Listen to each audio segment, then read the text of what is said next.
आज राजधानी रायपुर में बृहन महाराष्ट्र मंडल के 73वें राष्ट्रीय अधिवेशन का शुभारंभ हुआ। इस अवसर पर छत्तीसगढ़ के मुख्यमंत्री विष्णुदेव साय भी कार्यक्रम में मौजूद रहे।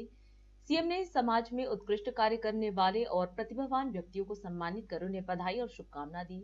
इसके साथ ही मुख्यमंत्री ने बृहन महाराष्ट्र मंडल के इस राष्ट्रीय अधिवेशन के छत्तीसगढ़ में आयोजन पर आभार व्यक्त किया। आप सबको मालूम है कि हमारे देश के यशस्वी प्रधानमंत्री नरेंद्र मोदी जी वर्ष 2014 में पहली बार प्रधानमंत्री बने और 15 अगस्त 2014 को पहली बार लाल किला के प्राचीर से स्वच्छ भारत मिशन की घोषणा किए और उसका परिणाम है कि आज पूरे देश में करोड़ों करोड़ों गरीब परिवार में शौचालय का निर्माण हो रहा है और हमारी माता बहनों की इज्जत का ख्याल किया जा रहा है और सफाई भी आज लोगों की एक आदत में वो शुमार हो गया है। आज सबके आदत में सफाई आ गई है। तो आज हम लोग प्रदेश के पंचायत एवं ग्रामीण विकास विभाग की तरफ से एक डी स्लज वाहन बोलते हैं, डी स्लज वाहन जो सेप्टिक टैंक की सफाई करता है, तो वो मशीन हम लोग आज इस प्रदेश के 10 जिलों में भेजवा रहे थे। हर ग्राम पंचायत में भेजवा रहे थे। वहां का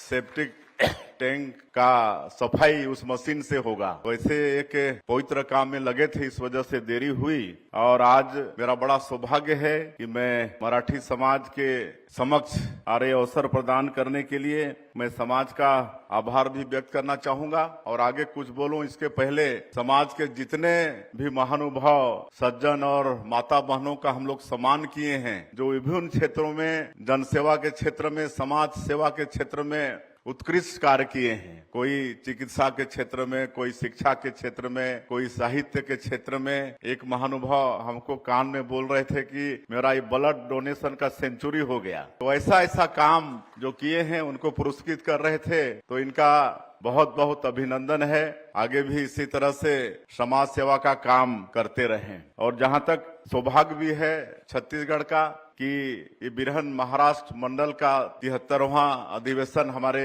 छत्तीसगढ़ में संपन्न हो रहा है। 3 दिन का यह अधिवेशन है। पूरे देश के समाज के बंधुओं का चरण धूलि हमारे छत्तीसगढ़ में पड़ रहा है। तो ये अवसर भी प्रदान करने के लिए मैं समाज का आभार व्यक्त करना चाहूंगा। और महाराष्ट्र और छत्तीसगढ़ भले 2 अलग अलग प्रदेश हैं, लेकिन रिश्ता अटूट है। और एक समय तो हम लोग एक सरकार में रहते थे। सीपी बरार क्या बोलते थे, सीपी बरार सरकार में रहते थे। उस समय राजधानी नागपुर हुआ करता था और मुझे याद है कि उस समय जब देश आजाद हुआ सन 1947 में, उसके बाद 1947 में इलेक्शन नहीं हुआ था, नॉमिनेट हुए थे, एमएलए सांसद नॉमिनेट हुए थे। तो हमारे दादाजी भी नॉमिनेट विधायक थे। हमारे दादाजी स्वर्गीय सरदार बुद्धनाथ साई जी 1947 में वो नॉमिनेट विधायक थे। उस समय राजधानी नागपुर थी और हमारे एक क्षेत्र से हमारे जसपुर के राजा साहब स्वर्गीय विजय भूषण सिंह जी वो भी नॉमिनेट थे। तो ये दोनों जाते थे महाराष्ट्र, नागपुर जाते थे। तो ऐसा